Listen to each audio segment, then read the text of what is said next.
Hi friend, welcome to R academy. তো এই প্রশ্ন যেগুলো আমরা এর আগে প্রশ্ন করেছিলাম তার পরে প্রশ্ন, তো প্রতিদিনের মতো আমরা কিন্তু ক্লাস আজকেও নিয়ে এসেছি। তো আমরা ক্লাস দিনে হয়তো 2 থেকে 3টে দেওয়ার চেষ্টা করছি, তাতে তোমাদের অনেকটা সুবিধা হবে। আর যে প্রশ্নগুলো যেভাবে বলছি খাতায় কিন্তু সেভাবে নোট করে রাখো। আর এই প্রশ্ন পরীক্ষাতে কিন্তু তোমাদের কপি হবেই, 100% তোমাদের পরীক্ষায় কপি হবে। তো চলো কথা না বলে ক্লাসটা শুরু করি। ভিডিওর নিচে ডিসক্রিপশনে হোয়াটসঅ্যাপ গ্রুপ আছে, সেখানে তোমরা চাইলে জয়েন হয়ে থাকতে পারো। আর টেলিগ্রাম চ্যানেল আছে, সেখানে জয়েন হয়ে থাকতে পারো। তোমাদের কিন্তু এই প্রশ্নের উত্তরগুলো কিন্তু আমি টেলিগ্রাম এবং হোয়াটসঅ্যাপ গ্রুপে কিন্তু দিয়ে দিব, ঠিক আছে? চলো কথা না বাড়িয়ে ক্লাসের দিকে আমরা চলে যাই। তো প্রথম প্রশ্ন দেখো কী আছে। 9 নম্বর প্রশ্ন গেছে, গীত গোবিন্দ গ্রন্থের লেখককে। তো গীত গোবিন্দ গ্রন্থের লেখককে, তাহলে অপশানগুলো কী কী আছে সেগুলো দেখো, তারপরে অ্যান্সার দেওয়ার চেষ্টা করবে, দেখবে অবশ্যই তোমরা পারবে।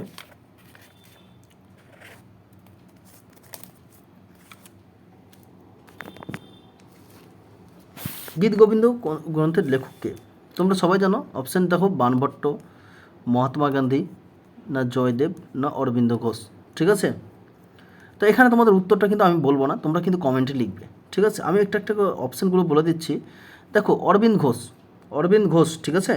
তো Aurobindo Ghosh my life divided গ্রন্থের রচয়িতা ছিলেন।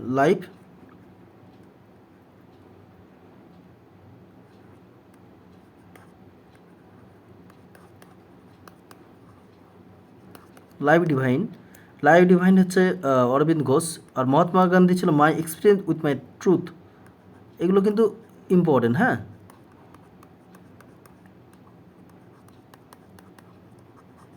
এক্সপিরিয়েন্ট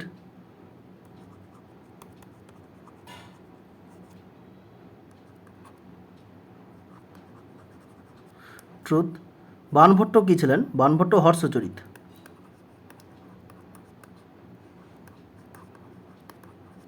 তাহলে দেখো, এখানে গীতগোবিন্দ কাব্যগ্রন্থের লেখক ছিলেন, তোমরা কিন্তু কমেন্টে লিখবে। বাণভট্ট ছিলেন হর্ষচরিত, মহাত্মা গান্ধী ছিলেন my experience with my truth, Aurobindo Ghosh ছিল লাইফ ডিভাইডেড, ঠিক আছে? তারপর নেক্সট প্রশ্ন দিকে চলে যাই আমরা। তোমরা খাতায় কিন্তু নোট করে রাখবে এগুলো, ঠিক আছে? 10 নম্বরের প্রশ্ন দেখো, পর্যটক স্যার টমাস রো কার শাসনকালে ভারতে আসেন? তো কার শাসনকালে ভারতে এসেছিলেন? 10 নম্বরের সঠিক উত্তর কোনটা হবে? তাহলে এখানে দেখো 10 নম্বরের সঠিক উত্তর কোনটা হবে। তো শাহজাহানের, আমি একটা একটা করে বলে দিচ্ছি, তোমরা কিন্তু কমেন্টে লিখবে। তো দেখো, স্যার টমাস রো কার সময় এসেছিলেন? তো শাহজাহানের সময় এসেছিলেন, অনেকজন এসেছিলেন, তার মধ্যে হচ্ছে টেভা,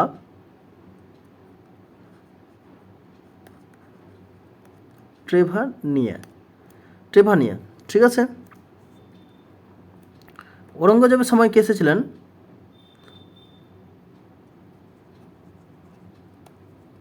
মানুচি, ঠিক আছে? ঔরঙ্গজেবের সময় কে এসেছিলেন? মানুচি, ঠিক আছে? আর তোমার হচ্ছে কৃষ্ণদেব রায় শাসনকালে কে এসেছিলেন?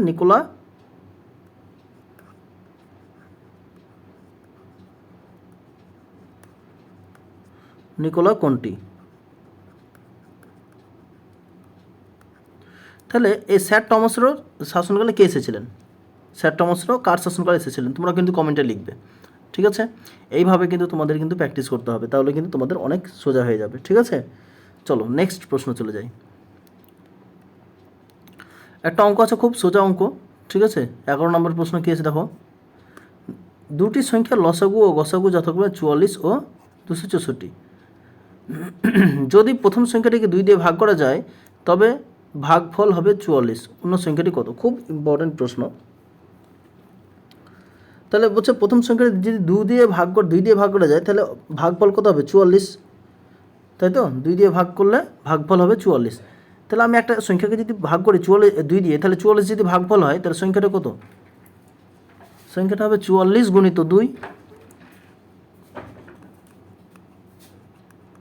তাহলে 88 হবে। তাহলে একটা ধরি সংখ্যাটা, অপর সংখ্যাটা কত? এক্স। তাহলে এই দুটো সংখ্যা তাহলে কী করতে হবে? এই তোমার 88, অন্য সংখ্যাটা ধরলাম এক্স, একটা সংখ্যা 88 পেয়ে গেলাম। তাহলে 88 এক্স সমান, এটার সঙ্গে এটা গুণ করে দিলাম, 44 গুণিত 264, ঠিক আছে? এবার এটাকে দিয়ে কাটলে কত আসবে? 2 আসবে। এই 2 দিয়ে কাটলে কত আসবে? 132 আসবে। তাহলে x সমান কত? 132। সোজা চলে এলো। বুঝতে পেরেছ? তারপর অন্য সংখ্যাটি কত? 132। খুব ইম্পর্টেন্ট প্রশ্ন।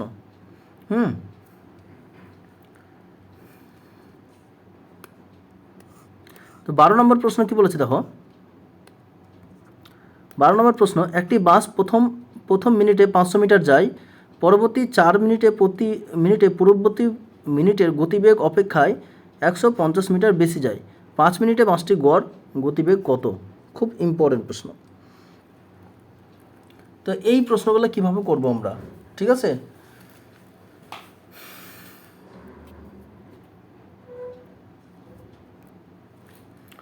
তাহলে প্রথমত একটা জিনিস মনে রাখতে হবে, বাসটির গড় গতিবেগ বলেছে। আমাকে অঙ্কটা ভালো করে বুঝতে হবে। প্রথম মিনিটে 500 মিটার চলে গেল, পরবর্তী 4 মিনিট প্রতি মিনিটে পূর্ববর্তী মিনিটের গতিবেগ অপেক্ষায় 125 মিটার বেশি যায়, ঠিক আছে? তা 5 মিনিটে কতখানি যাবে? তাহলে এখানে আমরা প্রথম 1 মিনিটে 500 মিটার যাচ্ছে গতিবেগ, তাই তো? তারপর কত যাচ্ছে? 1 মিনিটে 500 মিটার গেল, তারপর 1 মিনিট পরে কী হচ্ছে? 125 মিটার বাড়ছে। তাহলে 1 মিনিট পরে কত হচ্ছে? 125 মিটার আর কত হচ্ছে? 125 মিটার 500, তাহলে 625 হচ্ছে, তাই তো? এইটা কি করছে? প্রত্যেক 4 মিনিট অন্তর কিন্তু হচ্ছে।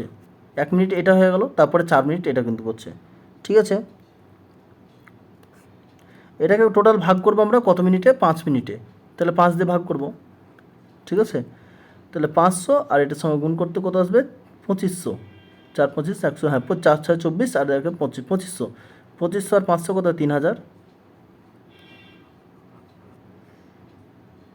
3000/5।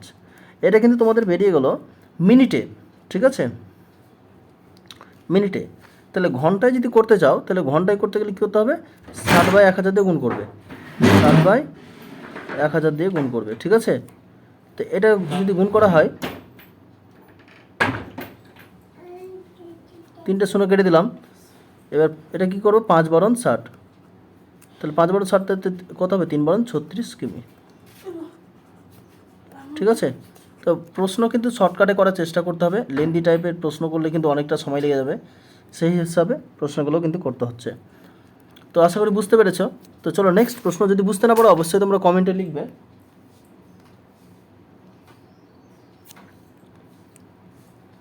তারপরে 13 নম্বর প্রশ্ন দেখো কি বলেছে। 13 নম্বর প্রশ্ন কি বলেছে দেখো, ডুমি শব্দটি কোন খেলার সঙ্গে যুক্ত? ডুমি শব্দটি ক্রিকেট, ফুটবল, ব্রিজ না হকি? 13 নম্বর সঠিক উত্তর কোনটা হবে? ডুমি শব্দটি কোন খেলার সঙ্গে যুক্ত, ঠিক আছে? তো ডুমি শব্দটি কোন খেলার সঙ্গে যুক্ত? এটা সঠিক উত্তর হবে ব্রিজ। ব্রিজ খেলার সঙ্গে যুক্ত, ঠিক আছে? অপশন সি হবে সঠিক উত্তর। তো ক্রিকেট খেলার সঙ্গে যুক্ত যে একটা শব্দ আছে LBW, এটা মনে রাখবে। আরও আছে LBW, ঠিক আছে? শপিং ক্রিজ, সিলি পয়েন্ট, আর একটা পরীক্ষায় থাকতে সিলি পয়েন্ট।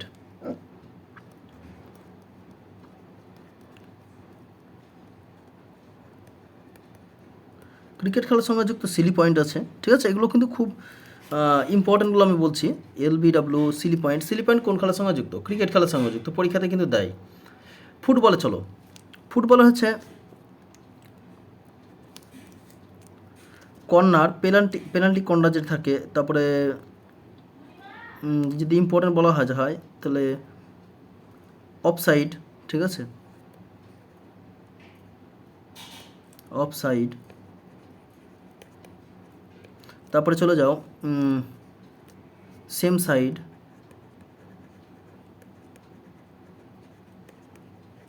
ঠিক আছে? অফসাইড, সেম সাইড, তারপরে কর্নার, এগুলো হচ্ছে কিন্তু ফুটবল খেলার সঙ্গে যুক্ত। আর হকি খেলার সঙ্গে যুক্ত যদি বলা হয়, হকি খেলার সঙ্গে তোমরা নোট করে রাখবে বুলি, স্কুপ,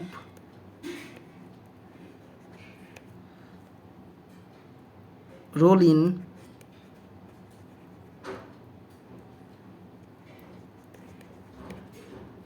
ক্যারিড, এগুলো কিন্তু তোমাদের হকি খেলার সঙ্গে যুক্ত, এগুলো কিন্তু একটু দেখে রাখবে, ঠিক আছে। চলো নেক্সট প্রশ্ন, 14 নম্বর প্রশ্ন কি বলেছে,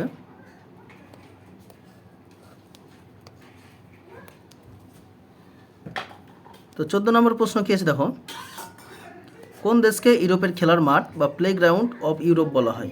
তা কোন দেশকে ইউরোপের খেলার মাঠ অথবা প্লেগ্রাউন্ড অফ ইউরোপ বলা হয়? খুব ইম্পর্টেন্ট প্রশ্ন, 14 নম্বর সঠিক উত্তর কোনটা হবে? তো সঠিক উত্তর হবে দেখো, অপশানগুলো আছে স্কটল্যান্ড, হল্যান্ড, ফিনল্যান্ড, সুইজারল্যান্ড। সঠিক উত্তর কোনটা হবে? অপশান ডি হবে সঠিক উত্তর, সুইজারল্যান্ড। তাহলে কোন দেশকে ইউরোপের খেলার মাঠ বলা হয়? সুইজারল্যান্ডকে বলা হয়, ঠিক আছে। তো স্কটল্যান্ডকে কি বলা হয়? কেকের দেশ বলা হয়। স্কটল্যান্ডকে কি বলা হয়? কেকের দেশ বলা হয়। স্কটল্যান্ডকে কি বলা হয়? কেকের দেশ, ঠিক আছে। হল্যান্ডকে কি বলা হয়? টিউলি ফুলের দেশ বলা হয়, ঠিক আছে। টিউলি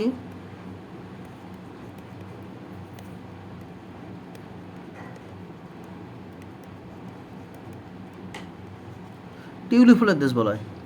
আর ফিনল্যান্ডকে কি বলা হয়? হাজার হ্রদের দেশ, ঠিক আছে, তোমরা সবাই জানো।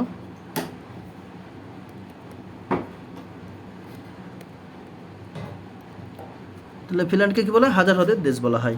খুব ইম্পর্টেন্ট প্রশ্ন কিন্তু।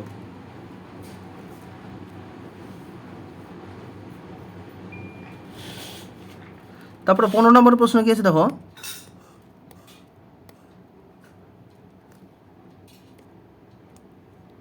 15 নম্বর, রবীন্দ্রনাথের জনগণ মন অধিনায়ক এই গানটি সর্বপ্রথম কোন চলচ্চিত্রে ব্যবহার করা হয়? তাহলে এই যে গানটা, তাহলে এই গানটা কোন চলচ্চিত্রে প্রথম তোমার কি করেছিল? গেয়েছিল, ঠিক আছে।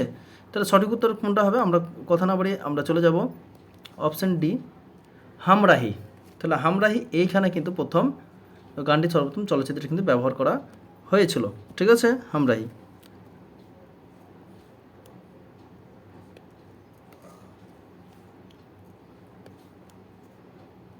তারপরে দেখো নেক্সট প্রশ্ন, মহিলা সংরক্ষণ বিলে লোকসভা ও বিধানসভার কত শতাংশ আসন নির্ধারিত রয়েছে? খুব ইম্পর্টেন্ট প্রশ্ন, এটা কিন্তু তোমরা কমেন্টে লিখবে, যদি পারো তো অবশ্যই কমেন্টে লিখবে।